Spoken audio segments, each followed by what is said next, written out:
This is THV 11 This Morning. Hello, good morning to you. I'm Ashley Blackstone here on this Tuesday. Your time is 8:25. We will get you caught up on your Tuesday forecast, but first your headlines. A 76-year-old man is hit by a car and left suffering in the grass. It happened early yesterday morning. Report man was running along North Hughes Street in Little Rock when he saw Barry Livingston lying on the ground. First responders say Livingston had a severe head injury and broken leg. Right now, he's listed in critical condition. If you were in the Amherst and North Hughes community area yesterday morning and saw a car leaving that area, you're being asked to contact police. An opponent for statewide alcohol sales wants the Secretary of State's office to block the proposal from the November ballot.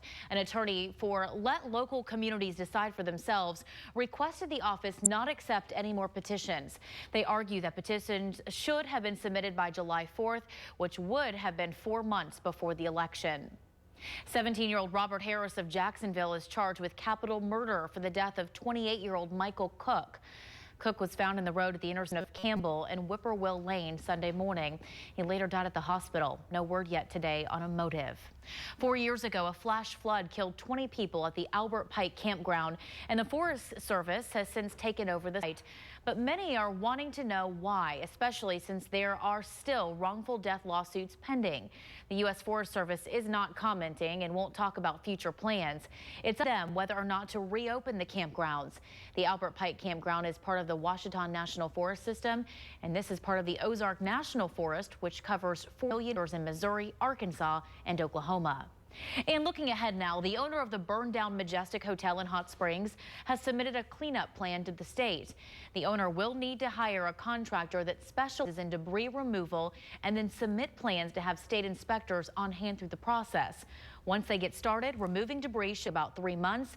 They then have to pump out water from the basement and remove a fuel tank.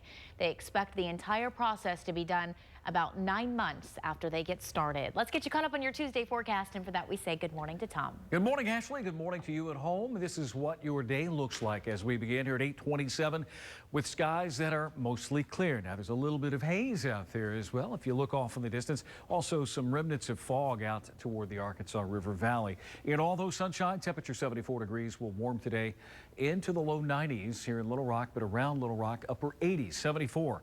Dew point is up to 68. So we're getting close to more of an oppressive feel outside because of the overall low-level moisture variable. 66 Clinton, 72 Searcy, 70 Mountain Home, Pine Bluff and Arkadelphia both 72 as well.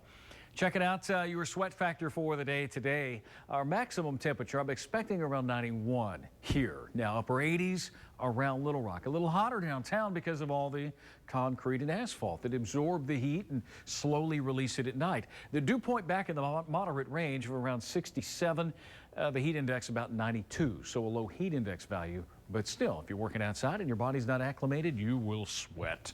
Here's what your Tuesday planner looks like. 88 by lunch hour, 90 at 5 o'clock. Make sure you drink lots of water if you have plans on working outside. We are in between systems, one system to the north and a ridge of high pressure with the periphery of that high covering up Arkansas. We're going to keep an eye on some storms up in Iowa, Missouri that, if they hold together, may get close to Arkansas later in the day today. Tonight, there could be a few storms over the northeastern and north central part of the state. This THV 11 update is brought to you by Happy Feet.